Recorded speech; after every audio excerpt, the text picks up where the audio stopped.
আসসালামু আলাইকুম প্রিয় বন্ধুরা, কেমন আছেন? এখানে বট রান্না হবে। এখানে তেলের মধ্যে আমরা এখানে মশলা দিয়ে নিলাম, পাশেই থাকেন। এতে তেজপাতা দিয়ে দিলাম, এখন পেঁয়াজটা দিয়ে দিলাম।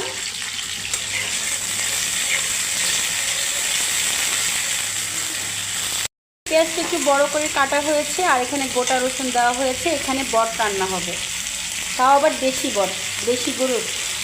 মশলা এখানে পিষে নিলাম, কারণ ব্লেন্ডারে হচ্ছে না, সেজন্য আমরা এই পাটার মধ্যে দিয়ে এটা একটু মিহি করে নিচ্ছি। বটের মধ্যে এই মশলাটাও দেওয়া হবে। আর রান্না এত মজা, না খেলে আর খাবার হোম ডেলিভারি না নিলে বুঝতে পারবেন না। দিয়ে দিলাম মশলাটা, পাটায় যেটা পিষানো হয়েছিল এটা দিয়ে দিলাম। স্পেশালভাবে বট রান্না হচ্ছে। এতে হলুদ দিয়ে দিলাম। এখানে যতটুকু পরিমাণ বট অতটুকুই আমরা দিয়ে দিলাম। এখন মরিচের গুঁড়া দিয়ে দিব।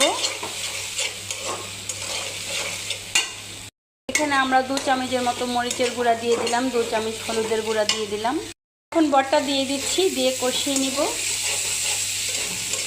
আপনারা একবার যখন খাবারটা হোম ডেলিভারি নেবেন তখন বুঝতে পারবেন যে ফ্রেশ খাবার কিভাবে আমরা দিচ্ছি, আমরা কিভাবে রান্না করে দিচ্ছি। তো আপনি পাশেই থাকেন। সব মশলা কী কী দিলাম আপনাদেরকে দেখালাম। লবণটা কিন্তু আগে দেওয়া যাবে না, এখন আমরা লবণটা দিয়ে দিলাম। পানি বের হবে, এখন লবণটা দেওয়ার কারণে পানি বের হবে, সেই পানিটাতে আমরা কষিয়ে নিব। আর সিদ্ধ করার জন্য আমরা পরে পানি দিব। আমরা একটা স্পেশাল মশলা দিচ্ছি, এটা বলা যাবে না, সিক্রেট। কারণ খাবারটা যখন হোম ডেলিভারি নেওয়া হবে তখন খাওয়ার পরে বুঝতে পারবেন যে আমরা সিক্রেট কী মশলাটা দিয়েছি। এটা ঢেকে দিব, তারপরে এটা একদম কষানো হয়ে গেলে পানি দিয়ে সিদ্ধ করে নেব। আমার বট রান্নাটা হয়ে গেল, এখন ঢেকে দিয়েছি।